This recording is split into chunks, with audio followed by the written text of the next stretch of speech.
3:01. We have some folks jumping on, but I think this is a great time for us to go ahead and get started. So again, I just want to welcome everybody for joining today's webinar, and we're super excited you can join us today.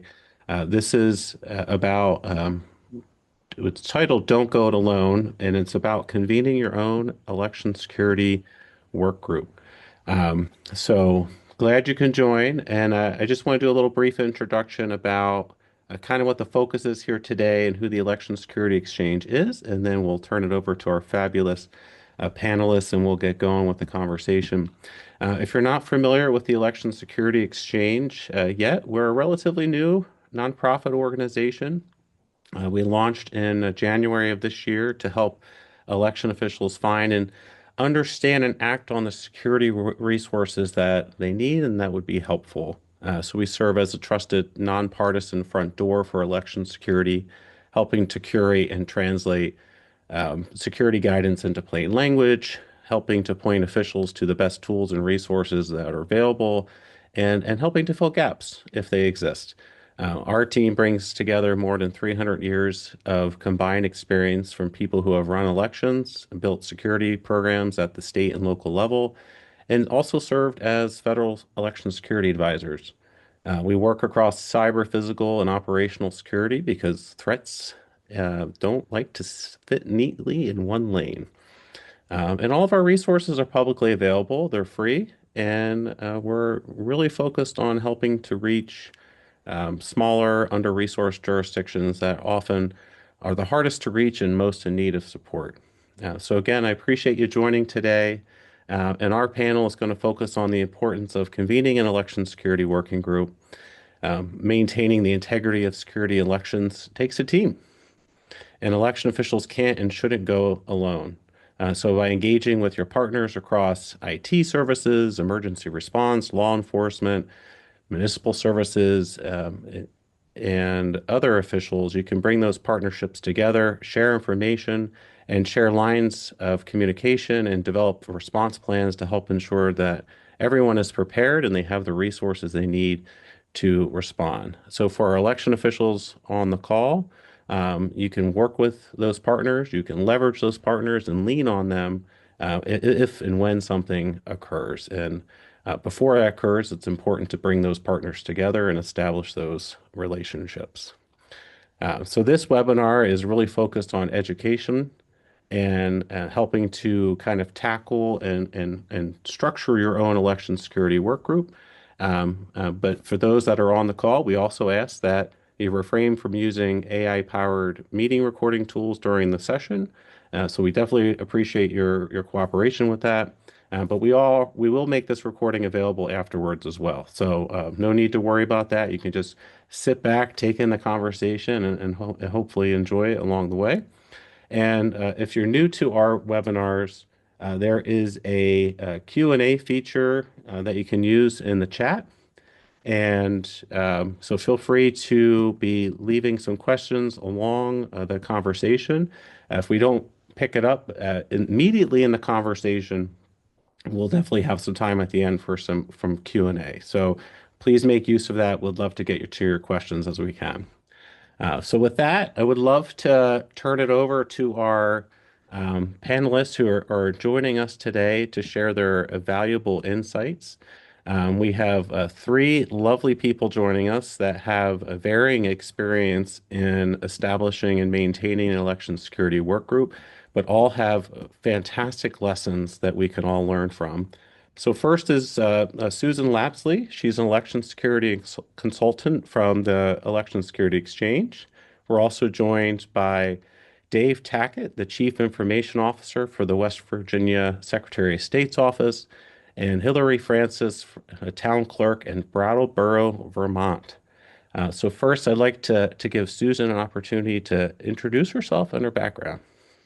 Great. Thanks so much, Mike. And again, thanks to everyone who's joined us on this webinar today. I appreciate everyone taking the time out of their busy schedules. So I previously, before becoming an election security exchange consultant, was with CISA as election security advisor for Region 9, which encompasses Nevada, California, Arizona, Hawaii, and then the Pacific Territories. Previous to that, I was with the California Secretary of State's office, overseeing election technology as well as the Help America Vote Act implementation, and various other aspects of in the office related to elections for more years than I care to admit, but was there for quite a few years. And before that, I was with the Nevada Secretary of State's office. So again, thanks for having us today. Amazing. Thank you, Susan. And Dave, I'll turn to you. Hi, good afternoon, everyone. Dave Tackett. Pleasure to be with you. Thank you, as Susan said, as Mike said, for taking a little time out of your very busy day for this very important conversation. I've got over 30 years. I'm going to go ahead and give my number, Susan. Over 30 years of information technology experience, 20 years of that here at the West Virginia Secretary of State's office. My career here maps really to that evolution of election technology, the industry branding itself.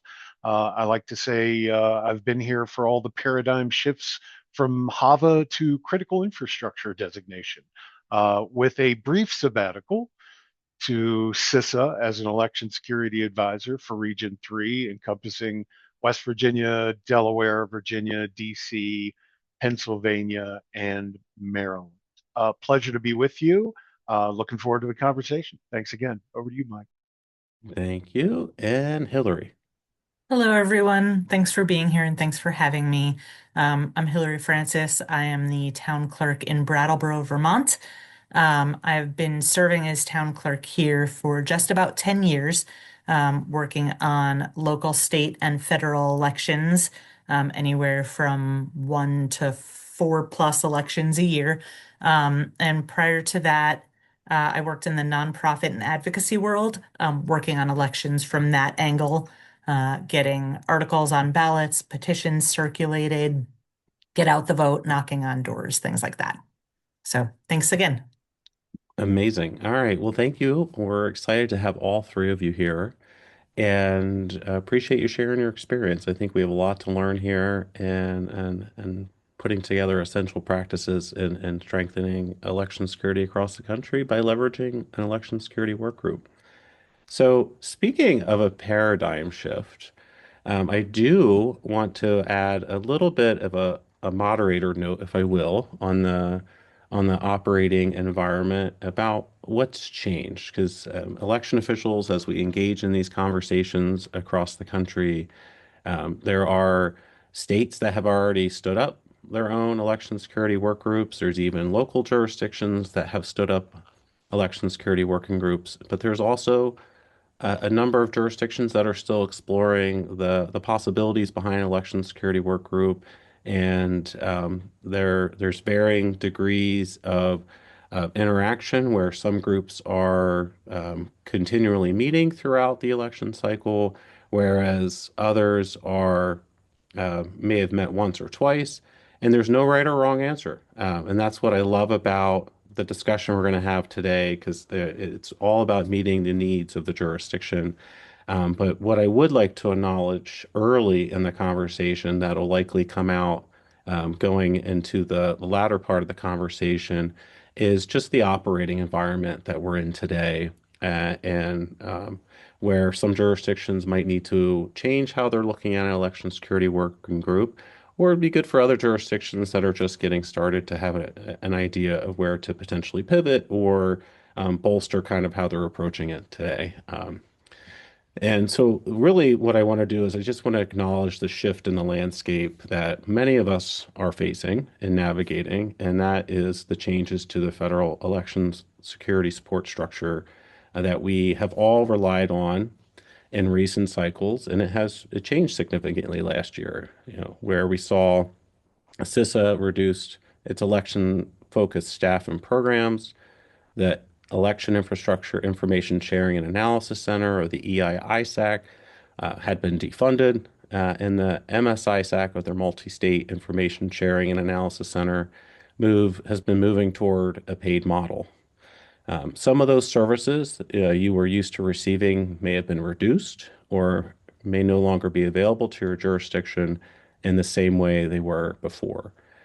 So what that means in practice is that working groups that were built around federal partners may need to re-examine those relationships and identify new or alternative sources.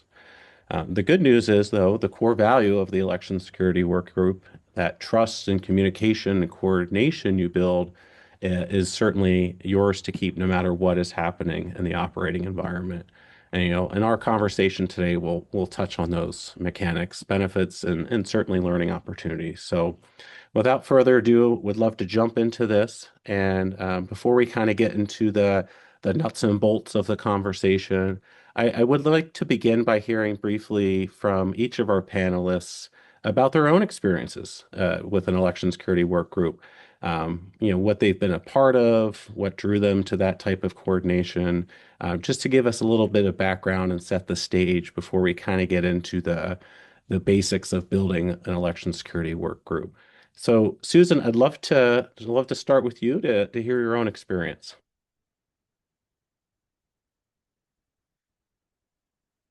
Oh, I think you're muted, Susan.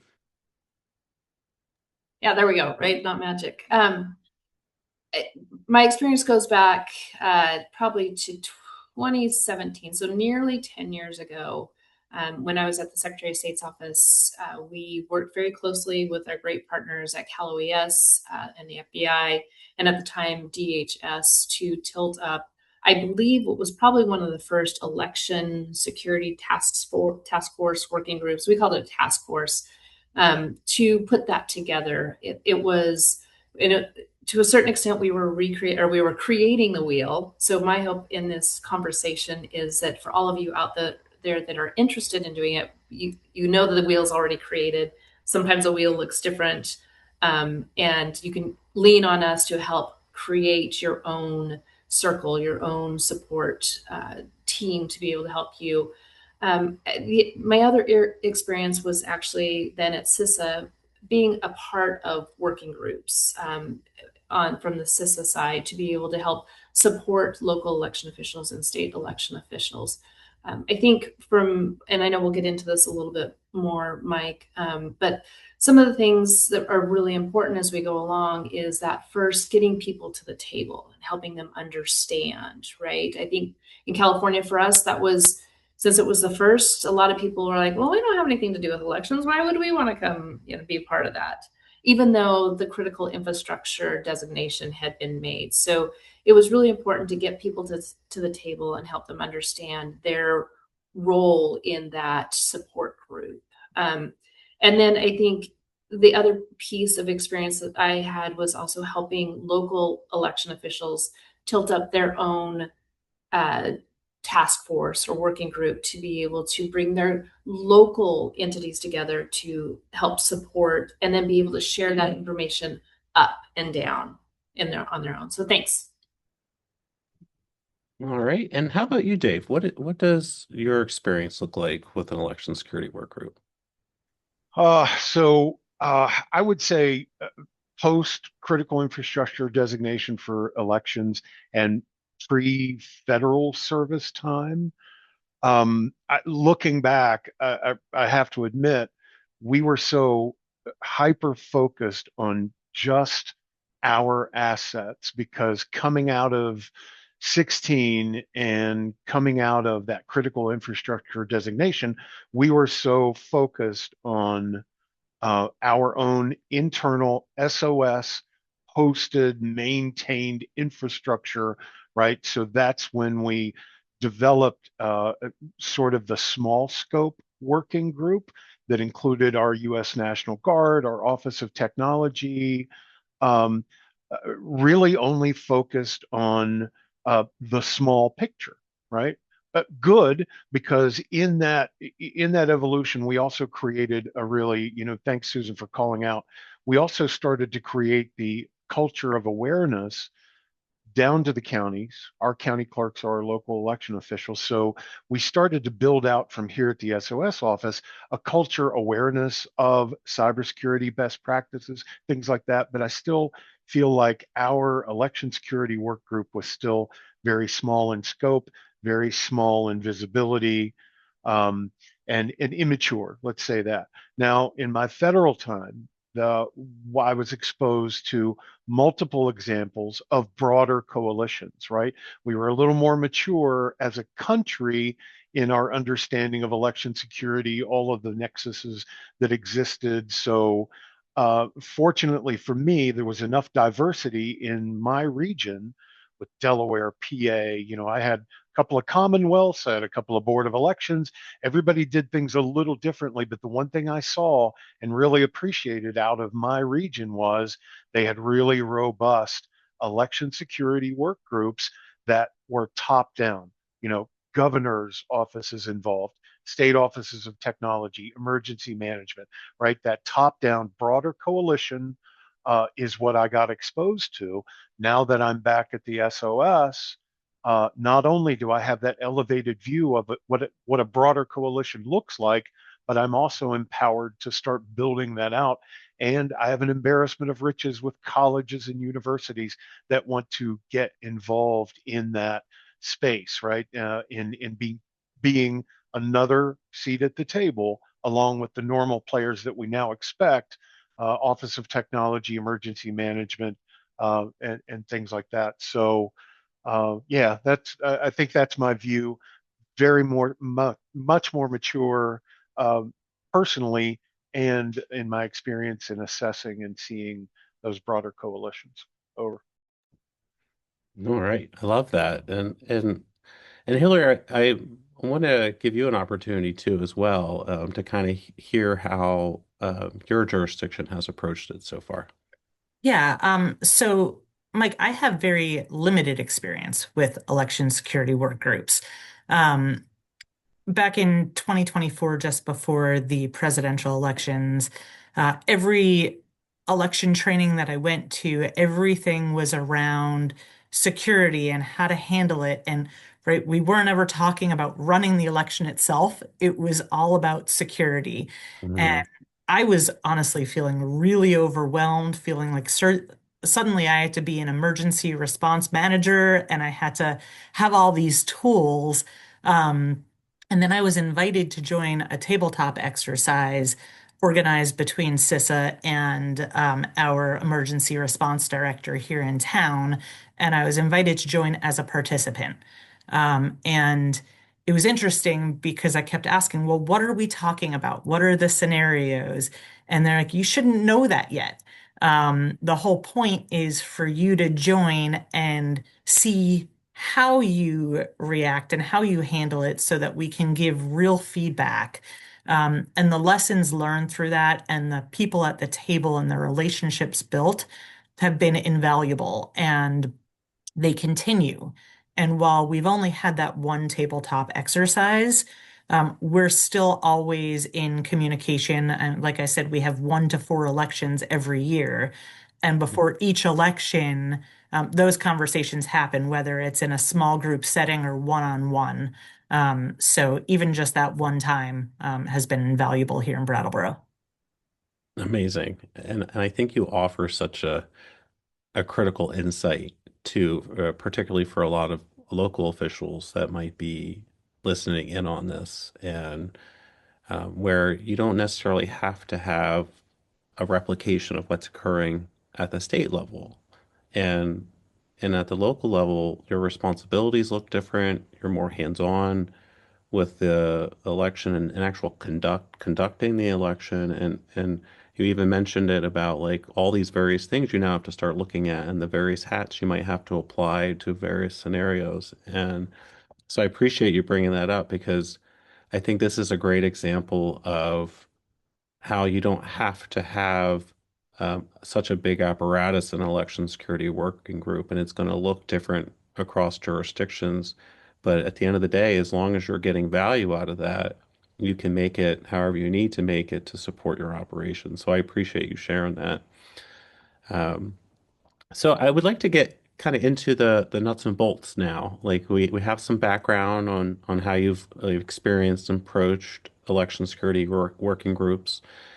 So like one of the first questions sometimes officials will ask us is kind of like who's at the table?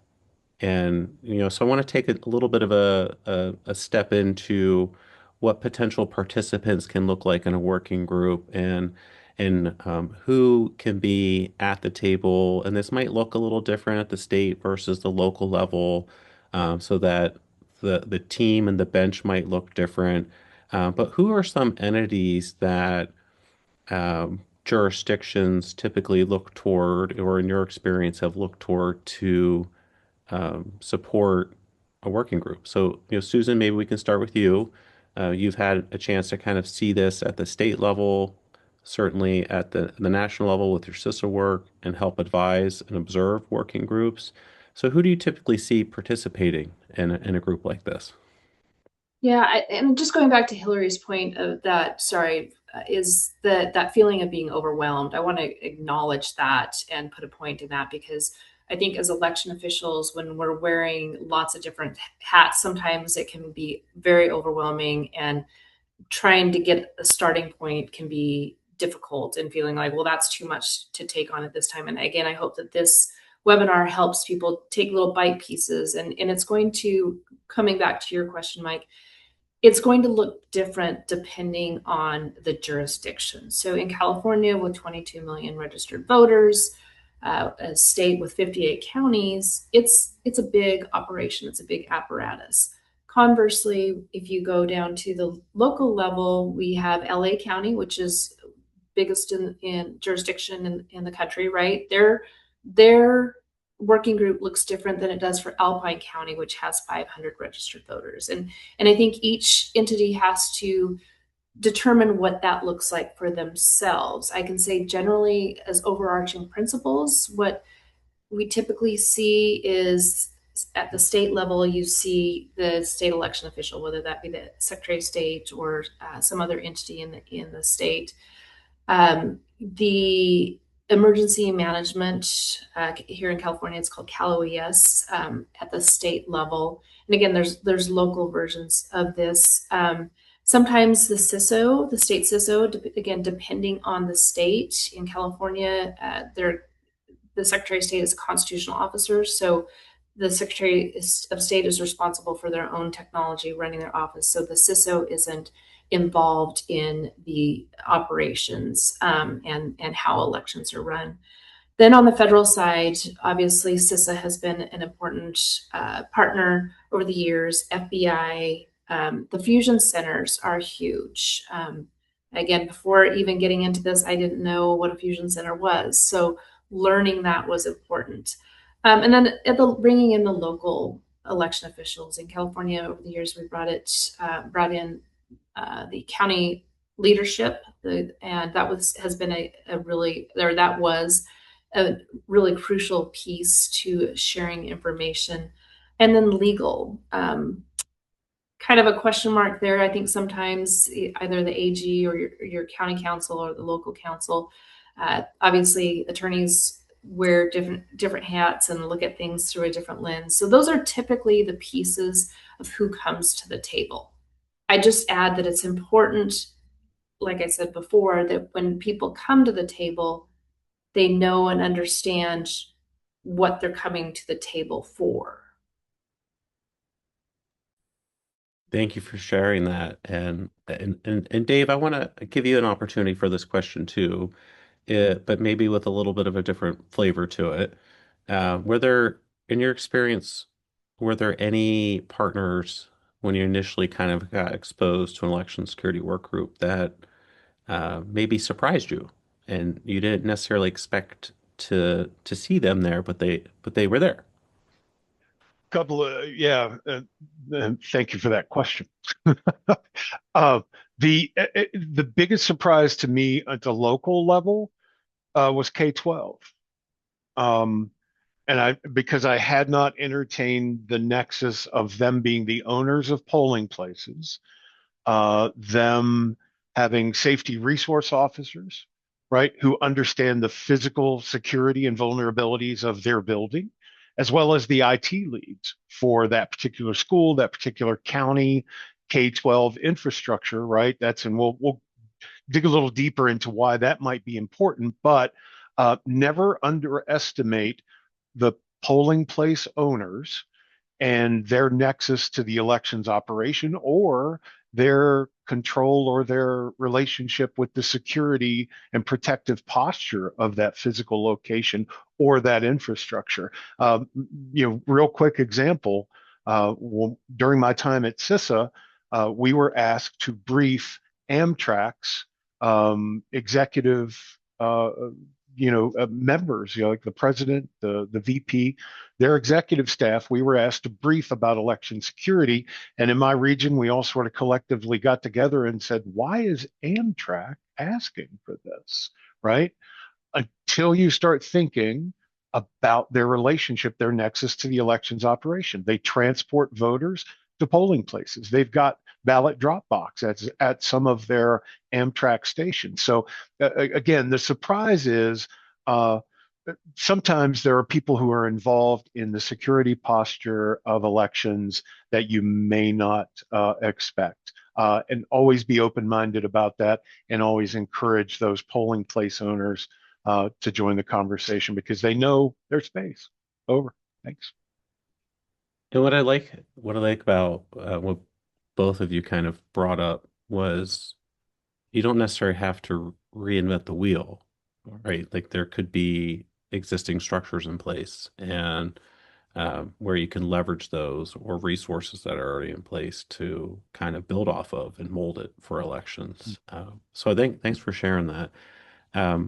Susan, I want to kind of now go into the next part. You brought this up a little bit, was making sure why people are at the table, and really want to get into the mission alignment, what the mission is about. So we have some idea of what some partners potentially could look like. But how do we making sure everyone knows what they're doing or what's even why we're even all coming together for election security work groups. So Dave, maybe we can pivot to you here to kick this off.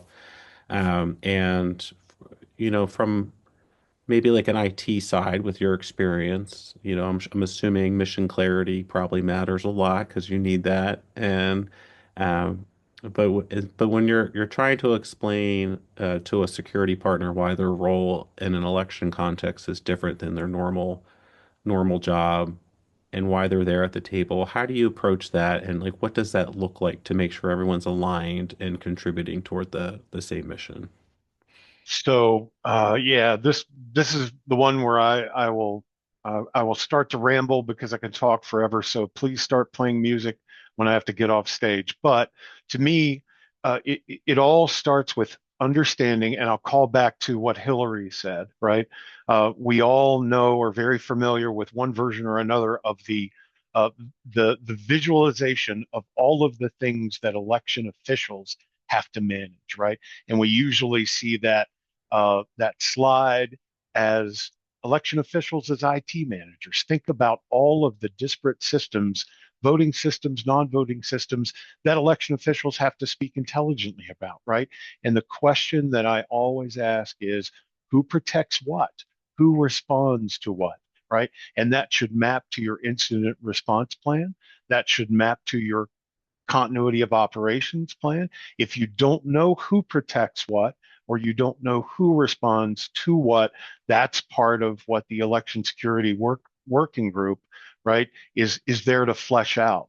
And election officials have to consider not only voting systems. There's usually a really structured evaluation of voting systems, their certification, their security, but especially on the non-voting system side, those infrastructure owners, those infrastructure support folks that provide services or platforms that election officials use to conduct elections. Think email, voter registration database, phone systems, right?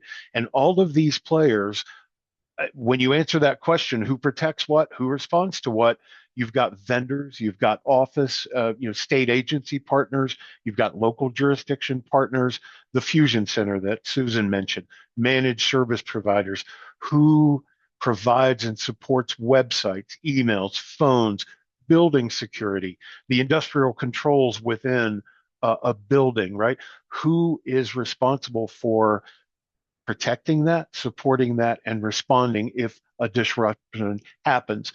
There are three primary atmospheres: pre-election, election day, post-election. The technologies used in each of those atmospheres are different and might be supported and provided by different vendors, none less important than the others. Pre-election a vulnerability disclosure program, right? That's a risk mitigation platform or best practice. Wireless service for election day, e-poll books communicating, right? Election night reporting after the election, post-election. All of these technology platforms, infrastructure support platforms are provided by someone, supported by someone, and responded to disruptions by someone. So the biggest conversation starter with all of those providers is understand the nuance of supporting elections as part of critical infrastructure, right? It's a different animal. It's a different pretty daughter that gets a lot of attention and is under the microscope. Know before you go that you are now providing technology support to a very important uh, infrastructure and ecosystem that is under the microscope. And that small, medium, large infrastructure owners and operators, they can all play a part to backfill what you called out, Mike, might be missing right now, or to supplement what is already there or what might be missing. Thank you. Over.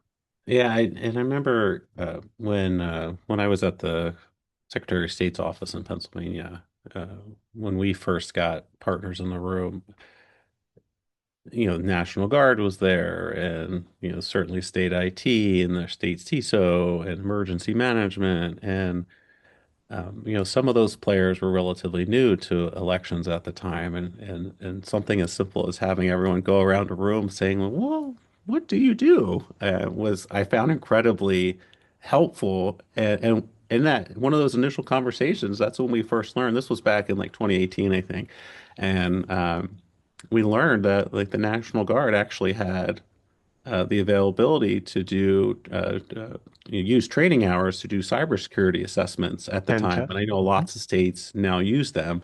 mhm, And so, but that was like one of the first times we had heard that, and then we just started kind of building that relationship among the other partners too, about like learning mhm. their area and kind of bringing people together and seeing what elections was all about too. So it is powerful.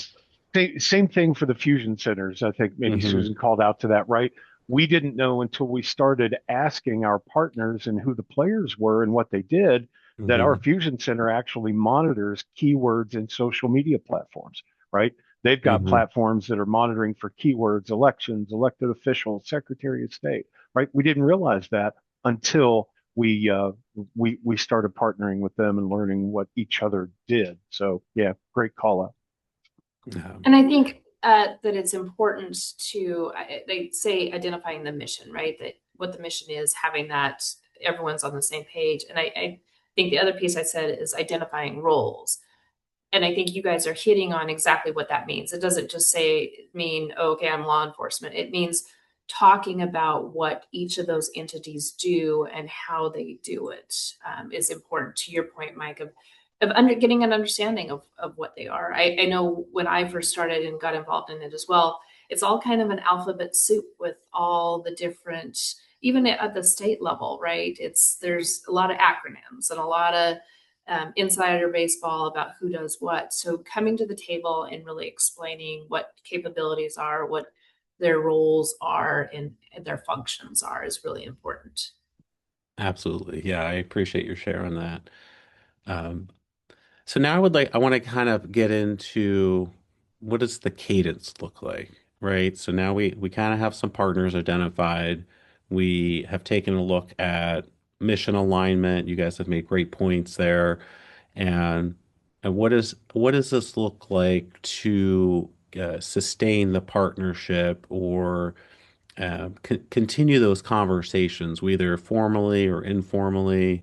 And so maybe we can start with you, Hillary. I know you kind of had your start with the exercise, and you made some reference to, having some conversations afterwards. So, what does that look like in your jurisdiction, and how has that been maintained to some extent after the exercise? Yeah, thanks for that question, Mike. So, like I said, we met once, just before the 2024 elections, and that was our only formal meeting. A number of the players at the table, are department heads, and in our town, we have department head meetings weekly. So we talk about all things town related. As we get closer to the election, we'll talk about some election related topics, especially if there are things that are on our radar, right? We'll continue those conversations there. Um, but there were things that came out of our tabletop exercise. For example, our Rec and Parks department was there, and it surprised me that they were there. I was like, what do they have to do with an election, right? Our emergency response team, sure. Our communications coordinators, sure. But the Rec and Parks team was there, and what came out of that is they saw a need that we had and they had a resource for it. We couldn't identify a stable, dependable backup locations should something happen. And they raised their hand and said, "Hey, we have a space. Um, and if you need it, we can be your backup location. It's not ideal. It's not the location that you have, but we have a resource." And so we now know I don't have to worry about that before each election. I call the director, I say, "Hey, is this still available? Can we bring our materials?" Right? This past local election, in March, we had a big snowstorm, that we were not expecting. And suddenly, we were having traffic jams and parking nightmares. And we had traffic control hired to come in at dark, but there were, sorry, my lights just went off. I haven't moved. We were getting complaints from voters that there were traffic jams and people couldn't find parking. So I called our Department of Public Works, and they now had buy-in, right? Hmm. They weren't just, "Oh, this is your deal and we'll support you from afar." They were like, "Okay, not only will we send one of our staff over to direct traffic, but we'll also make sure that we're salting the sidewalks and we're doing X, Y, and Z." And so that one tabletop exercise gave all of these players, kind of like what Susan and Dave were talking about, they gave them ownership over the process and gave them buy-in. And they knew what their roles were with just one quick phone call. And so the communication continues, even though we only had one formal exercise. I love that because all that took was one meeting for you guys to come together with a tabletop exercise, and from there, you that you have a really mature relationship blossoming, where there are, someone you weren't expecting is already showing up and helping you navigate some of these situations, and they're going beyond that and saying, "What else can I do for you?" Because they're just trying to help you carry out your duties. That is like a fantastic example of how these types of relationships and groups can come together, and then you just start working with each other and making tangible outcomes. So that's fantastic. David and Susan, anything you guys want to add to Cadence? Just that, again, cadence is something that I see maturing, at least for me personally, in my relationship with the election security work groups. Pre time with CISA and exposure to multiple states and jurisdictions, we only met once, right? Just to make sure that the folks that we had as additional eyes on glass were, able to log into the platforms, do what they need to do. We only met once, and we kicked off the election. It was very small scope, again, very myopic and narrow focused. My experience in the Fed space time, we saw multiple cadences, at least quarterly. Again, that broader coalition, more mature. Now that I'm back here, I feel like maturity exists to where you can probably start doing micro cadences based on your role in the timeline, right? Again, we talk about those atmospheres, pre-election, election day, post-election, right? So those cadences may really vary depending on the role in the timeline. And if you break those apart a little bit, you can get into more detail with those, specifically how they're leaning in to support the ecosystem. Over to you, Susan. Yeah, I would just add, in California, when we first started out 10 years ago, we had a very small group and we tilted it up really right around the election. So a month or so before the election, and then through the election. As that, to use Dave's term, matured, um, what we kind of found to be the sweet spot and what worked for California, and I've seen work actually in other jurisdictions as well, is 6 months out having kind of monthly meetings. That gives you time to look, make sure you have the right people at the table. It gives people time to who may be new to get introduced to it, get familiar with the elections and what elections processes are versus what they do. And then about 2 months out, go to weekly. And then on election day, or about a week out, then you start going daily meetings. And again, these are all virtual. It's not like you're going to a place and meeting up, virtual meetings. And then on election day, having touch points 3 to 4 hours apart throughout election day.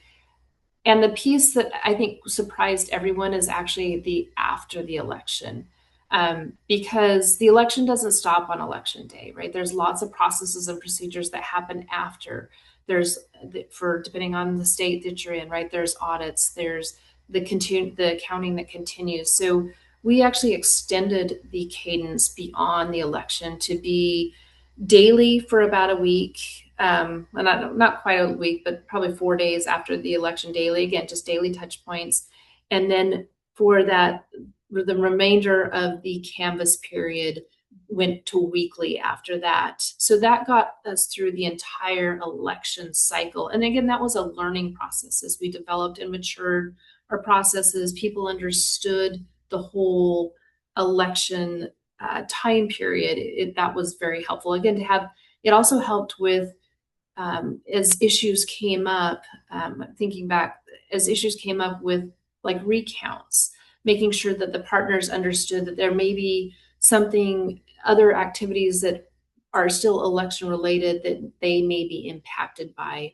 One year we had protests down at the Capitol that, again, election related, that shut down the Capitol. So being able to have that communication and those touch points and be able to pull in partners was key after the election too.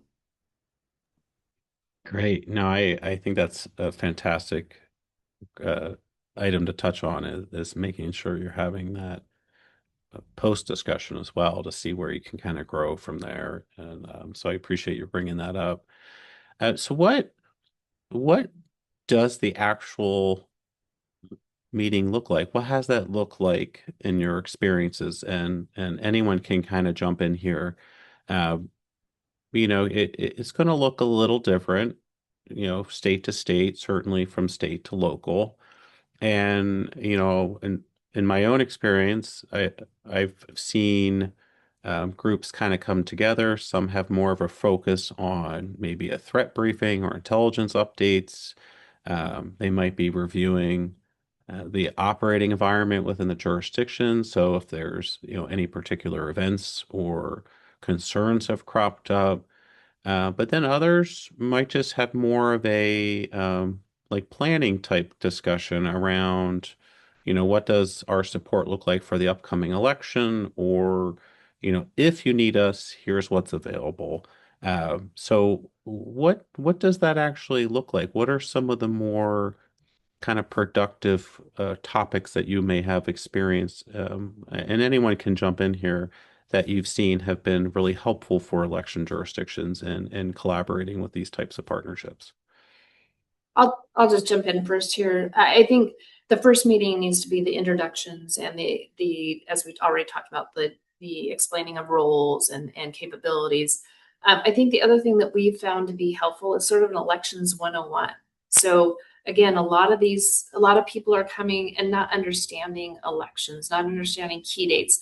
The partners don't need to know the nits and the gnats, right, of the very technical elections things, but they need to know the high level important dates and deadlines.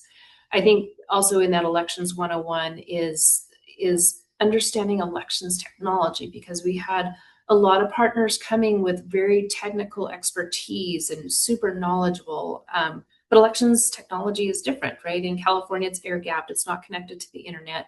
There's chain of custody, right? There's all these different things that go into it that our partners didn't quite fully understand and appreciate. So I think having that elections 101 on those first outset of meetings is really important, and to dive into it. I think also getting everyone to buy in on the cadence, right? It doesn't make sense to have that cadence of meetings that I laid out and then have people not be able to show up because of their other responsibilities are getting in the way or conflicting with that.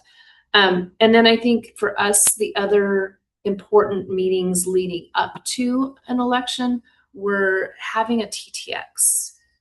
Those that was important to really, and again, it doesn't have to be in person; it can be done virtually, so that everyone's not having to travel a long distance. But doing that TTX before you get to election, so you've kind of worked out the kinks and the communications and the processes. Um, I think were super important. And then the threat briefings were also weaving those into that cadence, having threat briefings that not just elections related. Elections related is important, but I would argue that seeing what's happening in other jurisdictions, happening in other government buildings, in other government offices, is important to be able to kind of project issues that might get seen on elections. Amazing. Well, she answered it beautifully. I don't really have much to add except foot stomping the idea that it should map to the election timeline and the calendar, right? Mhm. That's that is to me, the most important agenda item for any meeting, regardless of the cadence, is where you are on the election timeline, what the calendar, what those events are. And usually I speak in parables, and we had one this week, as a matter of fact. We were going to change out some firewalls until our election director said, what is the impact if the network is down this weekend, right? And uh, through the discussion, we learned that maybe this wasn't the best weekend because of 45 and 46-day absentee ballot deadlines.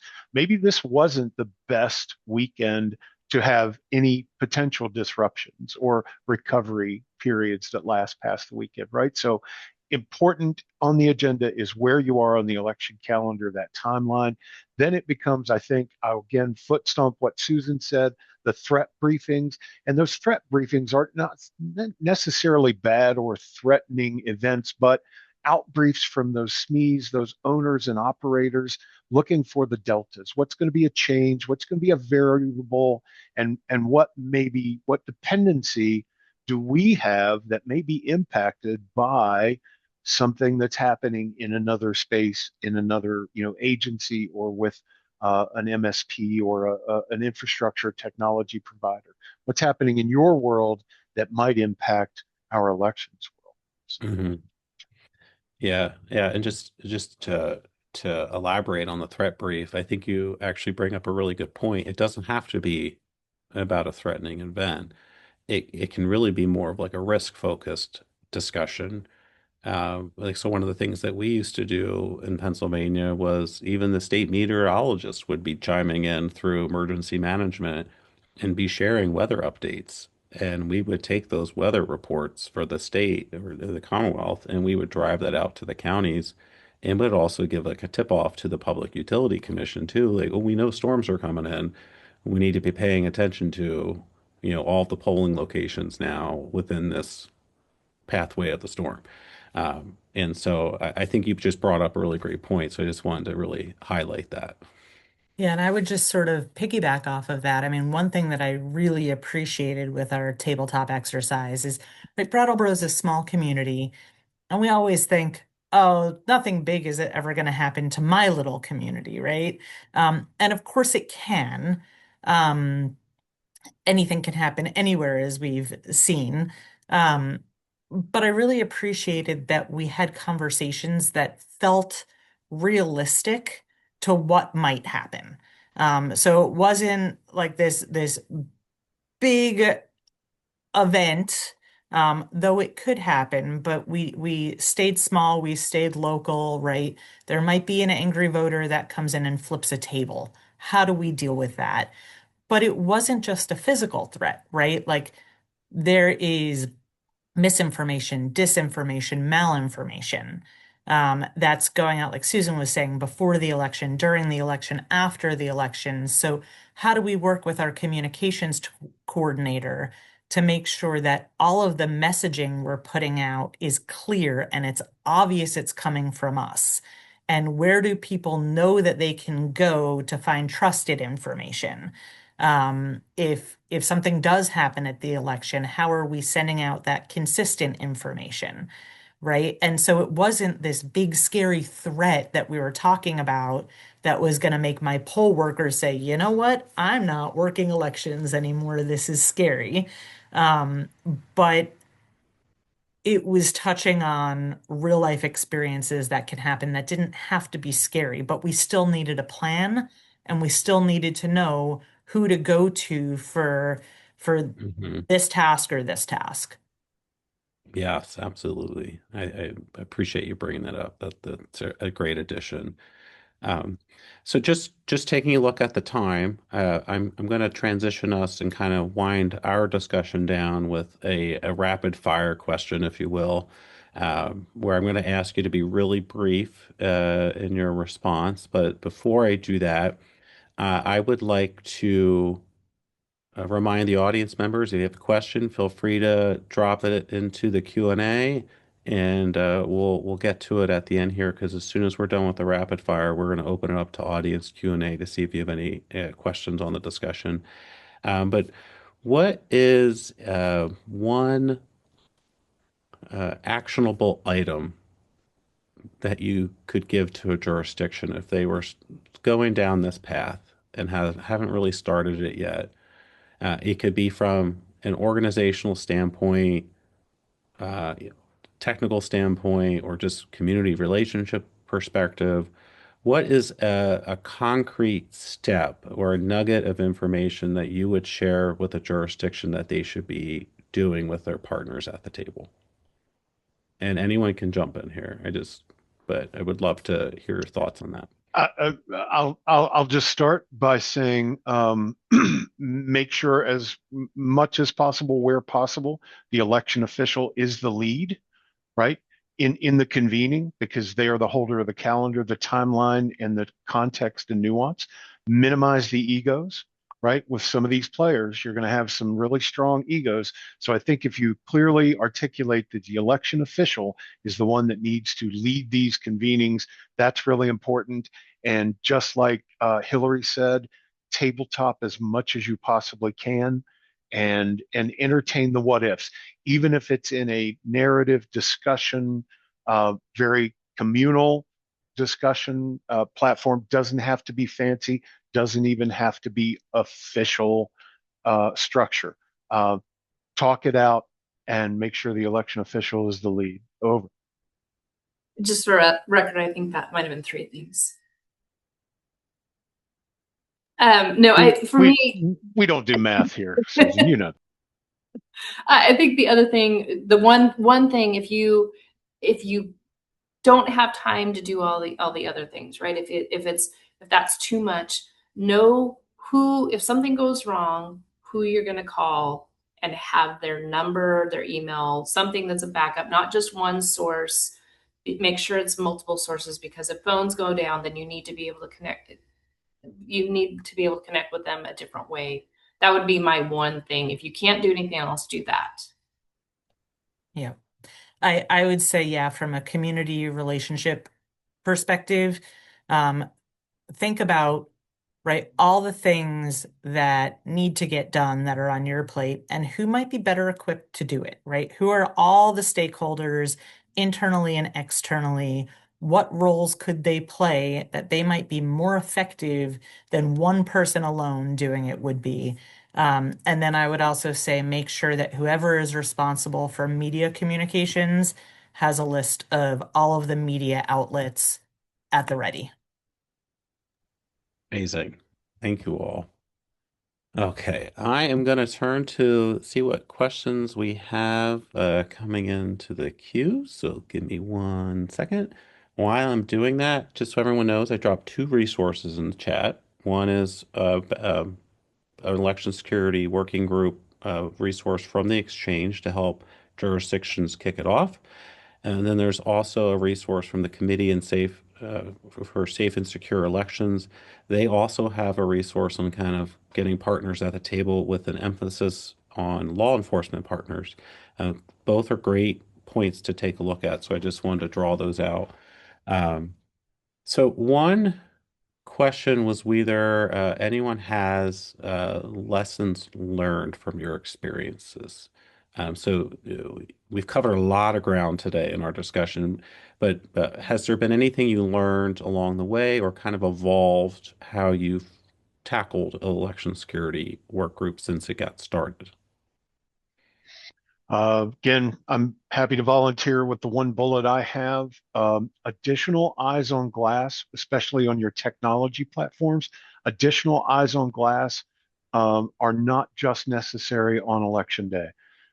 They belong tuned in prior to the election, on election day, and after the election day to kind of footstop another thing Susan said, right? The election is not just election day, it is a period surrounding elections, and you need support and response capabilities throughout that entire timeline. Thanks. Over. Yeah, I would just add, I think lessons learned, everything that we have talked about in the resource itself are lessons learned, right? What we all as election officials have learned over the years. I think that um, being able to look at those and be able to be more efficient than I was 10 years ago and we were at 10 years ago trying to put it together is the hope for everyone. I would also just, I think, Dave, you hit on this. Egos, it's a very wide spectrum of people that come to the table. I think just knowing and understanding that there's a couple times maybe where um, certain players weren't included for a variety of different reasons. And in hindsight, maybe I'd go to them and say, hey, look, we're not including you this time because of X, and so that there's not hurt feelings and people understand their role. The only other thing I would add is that what I found to be very helpful is after each election cycle, doing an after action report, sitting down everyone in the virtual room and saying, okay, what went well in our not with the election, what went well with our group and this communication, what could we do better or what should we not do again? So having that official sit down and hearing it from all partners is really important and I think helps mature and evolve the process for your group. And I would jump in and just say, don't go it alone, right? That's the big takeaway for me, right? I went into this, like I said, feeling so overwhelmed and like I had to wear every hat and it all fell on me. And there are so many community members, both internal within our organization and external, that passionately care about elections and election security and democracy and wanting elections to work safely and efficiently and properly. And you don't have to do it alone. In fact, it's going to be a whole lot better if you don't. Great. So we did get another question, but I'm going to answer this to some extent, and then I'm going to close us out just because of where we are with the timing. But Victoria has asked a question on whether or not I was going to thought say, this is a question for you to answer anyway, Mike, because Pennsylvania is a different animal in this regard. So, yeah, I was going to tell you to answer it anyway. the hopefully I didn't get cut out there, but the question Victoria has asked is whether or not we've seen a concerted effort to have emergency procedures generally or specifically outlined in state law. Um, So what I am going to do is I would actually recommend you go to NCSL their website, the National Conference for State Legislatures. They have actually a really good resource and research on existing provisions in state law and who has the authority to manage election day disruptions, particularly around election day. It's going to vary by jurisdiction. Sometimes it's the governor, sometimes the chief election official, and it just varies. And it also varies on who can administer that at the local level as well, if it's a more localized issue. Um, so thank you for dropping that, Dave. But I encourage you to check it out because they actually have citations to different jurisdictions. But what I would like to say when it comes to an election security work group, while it's not necessarily directly germane to what you had asked, they can help you respond to those disruptions during an active event, whether it's weather, whether it's cyber, whether there's a physical disruption at a voting site. It could be a car running into a voting site, it could be something else, a gas leak. It happens all the time. It could be a construction company digging into the road and they took out the internet. It happens a lot, unfortunately. And those partners at the table all have varying resources and they can help you respond. An example in the past from Pennsylvania days, we've had outages from storms on election day, and we used to be co-located with the State Emergency Management Agency. And if something was popping up on election day, we were right there together. And emergency management was helping to coordinate with their local emergency coordinators to get generators out on site if there was a power outage. So by getting those partners in the room, you can identify those strengths up front before something happens. And then when it does happen, you have those contact numbers ready to roll and you have an action plan, and then they can all play to their strengths. And at the end of the day, everything benefits the election process. But with that, I would really like to say thank you to our three panelists, Susan, Hillary, and Dave. Fantastic conversation. You guys have brought a wealth of experience to today's chat. Hopefully, it was beneficial to the audience, and because you never know, things happen all the time in elections, and having that team assembled before it happens can really help responding more faster and more effective. So thanks for sharing your experiences. And I'd like to encourage our audience members, if you would like to learn more about the exchange, please head over to securingelections.org. We have tons of resources that are just focused on election security. They're all nonpartisan and just there to help provide education and support to your day-to-day work. And there's also going to be a post-webinar survey coming out to all of our participants today. So please fill that out. That helps us make this better and hopefully more effective in the future. So again, just want to thank you for joining today, and I hope you have a fantastic rest of your day. So take care.